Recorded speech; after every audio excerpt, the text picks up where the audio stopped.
गलत नहीं होना चाहिए। आप गलत मत कीजिए तो मैं आपके साथ बहुत अच्छी हूँ, गलत करेंगे तो फिर मैं आपके साथ बहुत ज्यादा गलत हो जाऊंगी।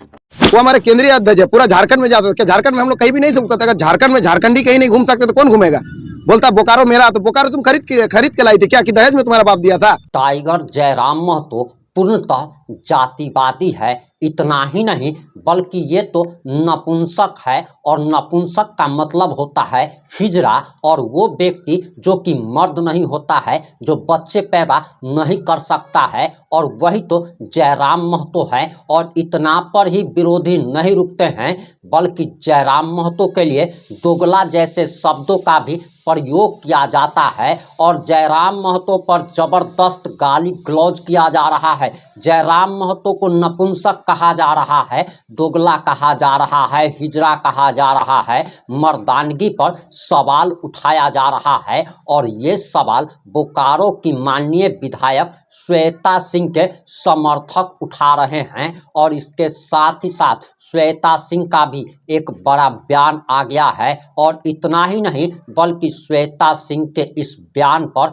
अब जयराम महतो के समर्थक भड़क गए हैं, और जयराम महतो के समर्थक विधायक श्वेता सिंह से ये सवाल पूछ रहे हैं कि क्या बोकारो आपके बाप का है? क्या बोकारो आप दहेज में लेकर आई थी? और यकीन मानिए जब आप पूरा वीडियो देखेंगे तब आप भी हैरान रह जाएंगे। नमस्कार, जोहार, मैं प्रिंस और आप देख रहे हैं पॉजिटिव टॉक्स। अगर अभी तक आपने चैनल को सब्सक्राइब नहीं किया है तो खबरों से अपडेट रहने के लिए कृपया चैनल को सब्सक्राइब कर लीजिए, और जो लोग भी ऑलरेडी कर चुके हैं उन तमाम लोगों को सहृदय धन्यवाद। अब वापस आते हैं हम अपनी खबर पर, और हम आगे आपको कुछ भी बताएं उससे पहले आपको बताते चले कि दरअसल टाइगर जयराम महतो ने FIR दर्ज कराया, और इसको लेकर श्वेता सिंह भड़क गई है। श्वेता सिंह का एक बयान आ गया है, और सबसे पहले आप श्वेता सिंह का ये बयान सुनिए, उसके बाद इनको करारा जवाब दिया गया है। लेकिन उससे पहले आप जरा देखिए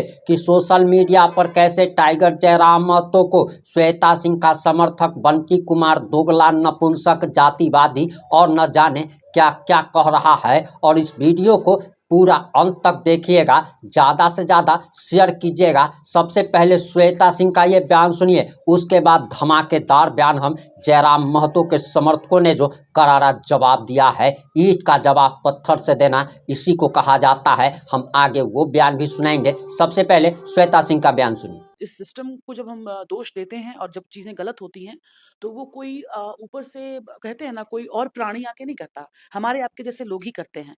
और कहीं न कहीं किसी एक की तो गलती हम नहीं कहेंगे कि किसी एक ही की गलती है ये। इसमें सब मिल-जुल करके काफ़ी समय से ये सब चीज़ चलता आ रहा है। इसको सुधारने में वक़्त लगेगा, लेकिन सब हर किसी को, हर व्यक्ति को थोड़ा सजग होना पड़ेगा। अगर हर कोई मिल करके सिर्फ़ अगले को हम कहेंगे कि अगला दोषी है और हम सही हैं, तो ये तो फिर कभी भी हम सुधार नहीं पाएँगे अपने लोगों को, अपने समाज को। पूरे सिस्टम को सुधारने के लिए हम हर किसी को, हर एक व्यक्ति को हम लोगों को अलर्ट होना पड़ेगा और तय करना होगा कि ना हम खुद ये करेंगे और ना ये किसी को करने देंगे। दिक्कत आएगी, ऐसा थोड़ी ना इतनी आसानी से कुछ हो मिलता है। आसानी से किसी को कभी कुछ नहीं मिला है। आज जो किसी भी आप महापुरुष को देखिएगा, उनकी आप जीवनी को जब पढ़ते हैं, तो आप उनकी तपस्या को देखते हैं आप, कि उन्होंने कितना तपस्या किया। तो क्या वो इस सिस्टम में नहीं थे? वो भी इसी सिस्टम में थे, लेकिन वो लड़े और लड़ कर के वो आगे बढ़े। तो मैं अपने बच्चों के साथ हूँ, और मैं अब जब इस व्यवस्था में हूँ और एक विधायक के रूप में हूँ, मैं अपने परिवार के लोगों के लिए जनप्रतिनिधि हूँ, तो निश्चित तौर पे मेरी बहुत बड़ी ज़िम्मेदारी है कि मैं उनके साथ खड़ी रहूँ, और मैं अपने बच्चों के और उनके परिवार के साथ खड़ी हूँ। जहाँ कुछ अगर ऐसा गलत हो रहा है, उसकी जाँच होगी और उसमें कार्रवाई भी होगी। तो समझती हूँ। और रह गया गलत, गलत तो मैं अपने रहने भर में, जब तक मैं इस कुर्सी पे हूँ, गलत तो मैं किसी को नहीं करने दूँगी। अपने अपने नज़रिए से गलत नहीं होना चाहिए। आप गलत मत कीजिए तो मैं आपके साथ बहुत अच्छी हूँ, गलत करेंगे तो फिर मैं आपके साथ बहुत ज़्यादा गलत हो जाऊँगी फिर। कभी भी कोई भी किसी को परेशानी होती है, आप निसंकोच एक परिवार के रूप में, आप अपने मुखिया के रूप में जिस तरीके से संबोधित करते हैं आप मुझे, आप यहाँ आइए, हमसे अपनी बातें को रखिए, और हम लोग मिल करके इस चीज़ों को, आपका जो भी समस्या है उसका समाधान करेंगे। अभी भी जब जैसे बच्चों के खिलाड़ियों की बात हो रही थी, सारे बच्चे आए, सबने बताया कि हमारी ये परेशानियाँ हैं, पेपर पे हमें कहीं छाँट दिया जा रहा है, कहीं पैसों की बात हो रही है, बच्चे परफ़ॉर्म कर रहे हैं, इतना मेहनत कर रहे हैं उसके बावजूद भी। तो आप लोग अस्वस्थ रहिए, ये मेरे संज्ञान में आना ज़रूरी है। मेरे संज्ञान में एक बार आ गया है, इस पे मैं कार्रवाई करूँगी, और जो यहाँ के जो मतलब कमिटी के मेंबर्स हैं, उससे उस पे भी जाँच होगी। अगर ऐसा कोई भी दोषी है, तो उन पे सख्त कार्रवाई होगी।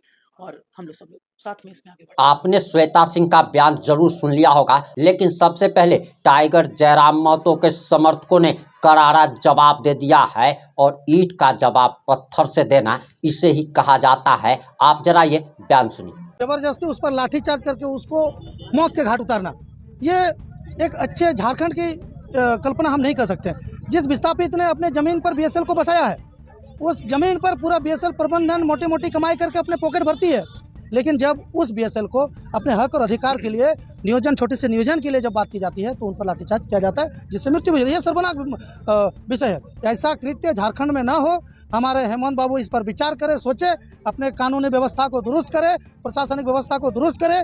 हम झारखंडियों पर अत्याचार ना हो। हमारी जो भी मांग है, जिस उद्देश्य के साथ झारखंड की परिकल्पना हमारे पूर्वजों ने की है, अपने खून की, अपने लहू को बहाकर उन्होंने हमें इस झारखंड राज्य को दिया है, तो हम चाहेंगे हम झारखंडियों का यहाँ पर अपना हक और अधिकार सुरक्षित रहे।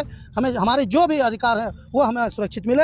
यही आस के साथ हम हेमंत बाबू से आग्रह करते हैं, निवेदन करते हैं कि अपना कानून व्यवस्था को दुरुस्त करें, और ऐसी जो घटना हुई है, ऐसी घटना की पुनरावृत्ति ना हो, इसके लिए आप कड़े कदम उठाएं, सख्त कदम उठाएं। और विशेषकर बीएसएल का जो प्रबंधन के द्वारा प्रेम कुमार महतो जी की हत्या करवाई गई है, उस प्रबंधन को फांसी पर लटकाया जाए, यही हमारी मांग है। वो जो बोल रही थी कि बोकारो मेरा है, वो बोकारो क्या दहेज में लेके आई थी क्या? सबसे पहले तो बात हो कि दहेज में लेके आई थी क्या? ये झारखंड हम झारखंडी आदिवासी मूलवासियों ने बनाया है। यहाँ कोई भी विधायक पूरे झारखंड में कहीं भी जा सकता है। हमारे केंद्रीय अध्यक्ष जो उस दिन वहाँ पहुंचे थे, उनके बोर्ड के साथ जो वहाँ उनके कार्यकर्ताओं ने जो बोर्ड को तोड़ा, ये बहुत ही मतलब कायरना काम किया है। वो लोगों का शर्मनाक घटना है, और सरकार को भी इसमें संज्ञान लेना चाहिए कि ऐसा घटना पुनरावृत्ति ना हो। वो हमारे केंद्रीय अध्यक्ष है, पूरा झारखंड में जाता है। झारखंड में हम लोग कहीं भी नहीं घूम सकते। झारखंड में झारखंडी कहीं नहीं घूम सकते तो कौन घूमेगा?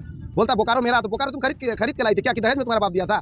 जो बोलता बोकारो मेरा है, मतलब आप एक विधायिका होकर माननीय होकर ऐसा शब्द बोलते हैं, तो बहुत ही दुर्भाग्य है। यहाँ के डीसी जहाँ वार्ता हो रहा था, वार्ता में भी जाने से रोकता है, वो शर्मनाक बात है। और जो जहाँ तक कि हमारे अनिल महतो जिनका डेथ हो गया वहाँ आंदोलन में, तो बहुत ही शर्मनाक की बात है। सीआईएसएफ के लिए, प्रेम महतो के सीआईएसएफ के लिए भी, और कंपनी प्रबंधन जिन्होंने जो आदेश दिया उसके बाद जो लाठीचार्ज, वो बहुत ही शर्मनाक घटना है। और इस पर हम तो जाने जांच भी होना चाहिए, और जांच होने के बाद जो प्रबंधन है उनको वहाँ से बर्खास्त करना चाहिए। हमारे जमीन पर वहाँ कंपनी बसती है, वहाँ के लोग विस्थापित होते हैं। नौकरी कौन कर रहा है? बाहर वाले लोग कर रहे हैं। अच्छा लोग देखिए जो है एक हमारे झारखंड विधायक का विरोध करते हैं, बाकी हमारे अन्य विधायक भी देखिए चुप रहते हैं। लेकिन झारखंड जो स्थानीय विधायक हैं उनको भी इस पर आवाज़ उठाना चाहिए, नहीं तो आने वाला दिन में क्या होगा कि सभी बाहरी विधायक ही यहाँ राज करेंगे झारखंड में। देखिए, सबसे पहले तो सरकार को इस पर संज्ञान लेना चाहिए था। इतना बड़ा घटना घटा, लेकिन सबको ही देखा कि राजनीति रोटी सेकने में लग गया। उस मामले को धीरे धीरे देखिए वो दबाते चले गए।